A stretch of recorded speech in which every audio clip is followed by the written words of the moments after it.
Hello students, I am doctor Kavita Sharma और आज हम शुरू करेंगे फर्टिलाइजेशन एंड एम्ब्रियोनिक डेवलपमेंट। इससे पहले जो प्रीवियस वीडियोस हैं उसमें हमने कंप्लीट किया है मेल रिप्रोडक्टिव सिस्टम और फीमेल रिप्रोडक्टिव सिस्टम। ओके, तो आज हम बात करेंगे फर्टिलाइजेशन के इवेंट की और उसके बाद जो एम्ब्रियोनिक डेवलपमेंट है उसके बारे में। तो तैयार हैं आप सब? शुरू करें। फर्टिलाइजेशन से पहले हम कुछ और बात करेंगे, ठीक है। फर्टिलाइजेशन से पहले हम बात करेंगे ओव्यूम के स्ट्रक्चर की। फीमेल रिप्रोडक्टिव सिस्टम में हमने ओव्यूम बनने के प्रोसेस को डिस्कस किया। यहाँ पर ओव्यूम के स्ट्रक्चर को डिस्कस करने का रीज़न ये है कि हम जो फर्टिलाइजेशन का प्रोसेस करेंगे उसमें ओव्यूम का स्ट्रक्चर बहुत इंपॉर्टेंट रोल प्ले करता है। उसकी जो लेयर्स हैं, जो मेम्ब्रेन्स हैं, वो किस तरह से रोल प्ले करती हैं, क्या रोल प्ले करती हैं, वो जानना आपके लिए बहुत ज़रूरी है। तो before starting fertilization we will discuss ovum structure. जो फीमेल गैमेट है उसके स्ट्रक्चर की बात करेंगे। ओव्यूम क्या है? स्फेरिकल है, नॉन मोटाइल है, जबकि ये नॉन मोटाइल है। जबकि मेल गैमेट जो था, मेल गैमेट क्या था? अब तो आपको याद हो गया होगा, स्पर्म। वो क्या था? मोटाइल, टेल के साथ, फ्लैजिलेटेड, ठीक है। और इसके अंदर क्या है? जो साइटोप्लाज्म है वो योकी है, उसके अंदर योक फिल्ड है। ओके, जैसे किसी भी सेल में होता है तो जो एग है इसके अंदर भी न्यूक्लियस है। बट पॉइंट क्या है कि ये जो न्यूक्लियस है, ओव्यूम का जो न्यूक्लियस है, उसे हम कहते हैं जर्मिनल वेसिकल। ओके बच्चों, पहले सेंट्रल पोजीशन में होता है और उसके बाद धीरे धीरे वो साइड पोजीशन ले लेता है। तो न्यूक्लियस क्या है ओव्यूम में? इसेंट्रिक है। जैसे जैसे ओव्यूम की ग्रोथ होती है, जो न्यूक्लियस की पोजीशन है वो चेंज होती जाती है, ठीक है। अब बहुत इंपॉर्टेंट है बच्चों, ध्यान से देखो, एनिमल पोल और वेजिटल पोल। जो ओव्यूम होता है उसमें दो पोल होते हैं और इसमें जिस साइड, क्योंकि न्यूक्लियस इसेंट्रिक है, मतलब इस तरह से साइड में प्रेजेंट है। न्यूक्लियस की पोजीशन इसेंट्रिक है, तो जिस साइड न्यूक्लियस होता है उसी साइड पोलर बॉडी रिलीज होती है। मतलब पोलर बॉडी से आपको याद रखना है कि जिस साइड पोलर बॉडी रिलीज होगी वो साइड होती है एनिमल पोल और उसके अपोजिट वाली साइड होती है वेजिटल पोल, ठीक है। क्लियर है? आगे डायग्राम में भी मैं आपको रिपीट करूंगी सेम चीज। न्यूक्लियस के अंदर है न्यूक्लियोलस और न्यूक्लियोलस को यहां पर हमने कहा है germinal sport. Nucleus germinal vesicle और न्यूक्लियोलस क्या है? Germinal sport. अब जो योकी साइटोप्लाज्म था, उस साइटोप्लाज्म को भी हमने एक और दूसरा नाम दिया है, आपको इजीली याद रहेगा। क्या नाम दिया? ऊप्लाज्म, oogenesis। ओव्यूम को ऊटिड भी कहते हैं, ऊटिड भी ओव्यूम का दूसरा नाम है। तो यहीं से जो प्लाज्म है, इसके अंदर जो मटेरियल है उसे कहते हैं ऊप्लाज्म। क्लियर है यहाँ तक? ओके। अब जो साइज है ओव्यूम का वो डिफरेंट एनिमल्स में वेरी करता है, किसी में बड़ा है, किसी में छोटा है। वो किस पे डिपेंड करता है? जो योक भरा हुआ है, साइटोप्लाज्म, जो सेल के अंदर योक है, उस अमाउंट पे डिपेंड करता है कि ओव्यूम बड़ा होगा या छोटा होगा। ह्यूमन के केस में अभी बहुत डिटेल में हम डिस्कस नहीं करेंगे। अगर हम योग की बात करने चलें तो भी हम एग को कई पार्ट्स में डिवाइड कर सकते हैं, कई टाइप्स में डिवाइड कर सकते हैं, लेकिन अब हम यहाँ पर डिटेल में बात नहीं करेंगे। जितना आपके सिलेबस में है उतनी ही बात करेंगे। तो ह्यूमन बींग्स में आपको क्या याद रखना है कि जो एग होता है वो कैसा होता है? Microlecithal. Microlecithal means very small amount of yolk, very small amount of yolk. You just remember this thing. आपको ये याद रखना है कि ह्यूमन बीइंग का एग कैसा होता है, माइक्रोलेसिथल होता है, जिसमें योग की बहुत ही कम क्वांटिटी होती है, ठीक है, किसी किसी में ना के बराबर भी होती है। तो इसीलिए जिसमें ना होता है वो एलेसिथल, लेकिन बहुत थोड़ी सी क्वांटिटी में प्रेजेंट है, इसीलिए अगर आपको ऑप्शन में दिया है कि ह्यूमन बीइंग में किस तरह का एग होता है तो आप टिक करेंगे माइक्रोलेसिथल को। ओके, क्लियर है यहां तक? आगे चलें। अब ये देखिए, जो हम पढ़कर आए हैं उसे दोबारा से रिवाइज भी करेंगे और जो पोर्शन रह गया उसको भी डिस्कस करेंगे। न्यूक्लियस है, न्यूक्लियस क्या कहा हमने इसे? Germinal vesicle. न्यूक्लियस के अंदर क्या है? न्यूक्लियोलस। इसे हमने क्या कहा? Germinal sport. फाइन। अब ये है साइटोप्लाज्म, इसके अंदर ये प्रेजेंट है सारा साइटोप्लाज्म। इस साइटोप्लाज्म को कहा ooप्लाज्म। 3 चीजें क्लियर है, यहां तक हम डिस्कस कर चुके हैं।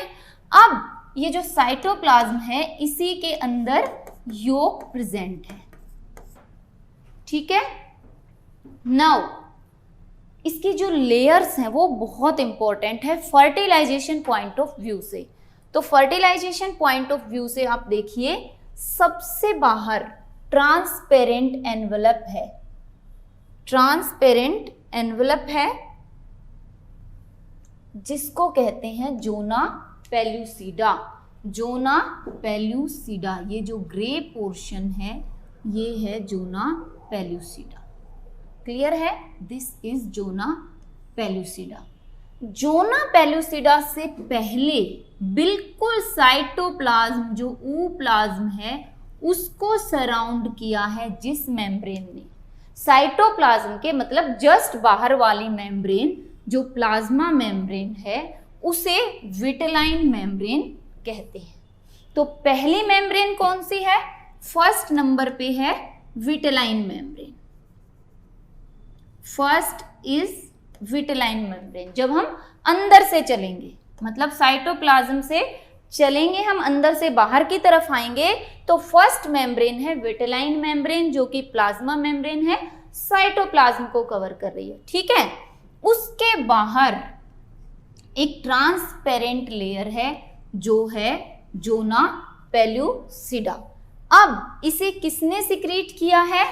ओव्यूम ने खुद ने, जो इसके फॉलिकुलर सेल्स थे, फॉलिकुलर सेल्स रिमेंबर, जो प्राइमरी, सेकेंडरी और टर्शरी, जो कि ग्रेफियन फॉलिकल था, जो मैच्योर फॉलिकल था, उन्होंने मिलकर के इस जोना पेल्यूसिडा को तैयार किया है। यहां याद रखिए कि किस तरह से ये जोना पेल्यूसिडा है, ओके।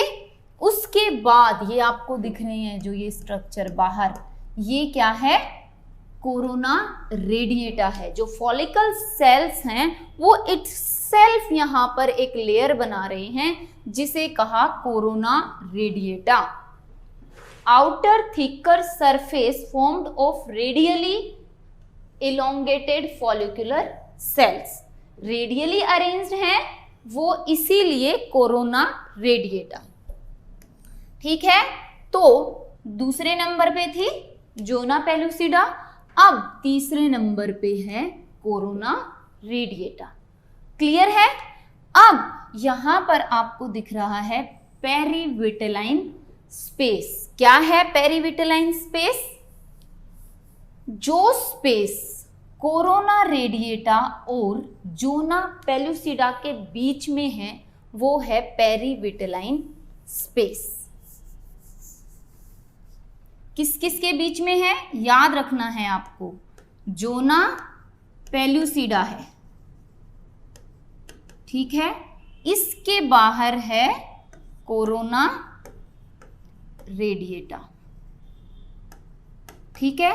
अब इन दोनों के बीच में जो स्पेस है वो है पेरीविटेलाइन स्पेस।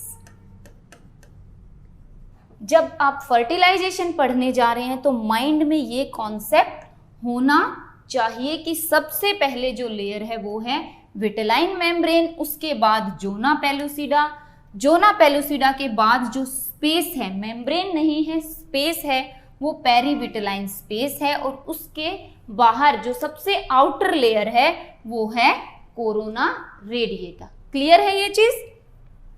जो प्लाज्मा मेम्ब्रेन है साइटोप्लाज्म के अराउंड, वो भी ओव्यूम खुद सिक्रीट करता है। ठीक है, ये मैंने आपको ये भी बता दिया कि किसका सिक्रीशन कौन करता है। ओके, अब जोना पेलुसिडा की हम स्पेसिफिकली बात करेंगे, और उसका रीजन ये है क्योंकि जोना पेलुसिडा फर्टिलाइजेशन में बहुत ही जरूरी है, एक अहम पार्ट प्ले करता है, इसीलिए जोना पेलुसिडा के बारे में हम थोड़ी सी और बात करेंगे। अब एग जो है वो जोना पेलुसिडा से सराउंडेड है, उसमें आप नोट कीजिए यहाँ पर जो जोना पेलुसिडा है वो क्या है, एक्चुअली एक ग्लाइकोप्रोटीन की कोट है, ग्लाइकोप्रोटीन कोट है जिसमें मेनली 3 ग्लाइकोप्रोटीन्स होते हैं। कौन कौन से? ZPGP123, मतलब जोना पेलुसिडा ग्लाइकोप्रोटीन, ये जोना पेलुसिडा ग्लाइकोप्रोटीन, इसी को शॉर्ट फॉर्म दिया ZPGP। ठीक है, सभी के पास जो ये ग्लाइकोप्रोटीन्स हैं, इन सब के पास O and N linked oligosaccharides होते हैं। ओके, ये आप याद भी रख सकते हैं, नहीं भी रखेंगे तो चलेगा। आपको ये याद रखना है कि जो जोना पेलुसिडा है वो ग्लाइकोप्रोटीन कोट है, मतलब ग्लाइकोप्रोटीन से बनी हुई है, और 3 हैं वो, ZPGP1, 2 और 3।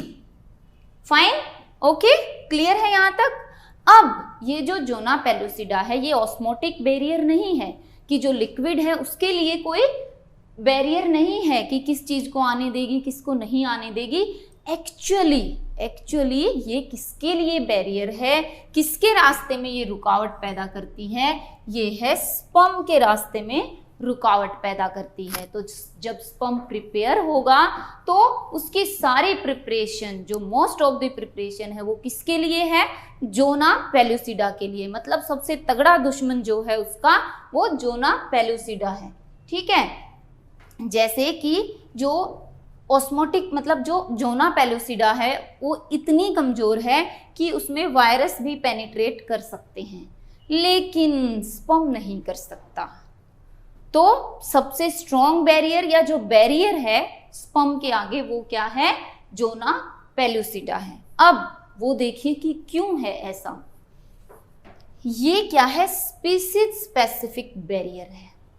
स्पीसीज स्पेसिफिक बैरियर कि एक्सटर्नल एनवायरनमेंट में बच्चों कई बार क्या होता है कि बहुत सारे स्पीसीज होते हैं, अब उसमें क्या है अलग अलग स्पीसीज के एग रहते हैं, अलग अलग स्पीसीज के स्पर्म रहते हैं, तो ऐसा ना हो कि किसी दूसरे स्पीसीज का जो एग है वो दूसरे डिफरेंट स्पीसीज के स्पर्म से आकर के फ्यूज हो जाए। तो उस फ्यूजन को रोकने के लिए नेचर ने अपने बैरियर्स बनाए हैं। तो यहाँ पर भी कुछ उसी तरह का है कि जो जोना पेलुसिडा है वो स्पीसीज स्पेसिफिक बैरियर है, मतलब कि जो ह्यूमन बीइंग का एग होगा उसको ह्यूमन बीइंग के स्पर्म ही फ्यूज कर पाएंगे, कोई दूसरे स्पीसीज के स्पर्म नहीं फ्यूज कर पाएंगे। ठीक है,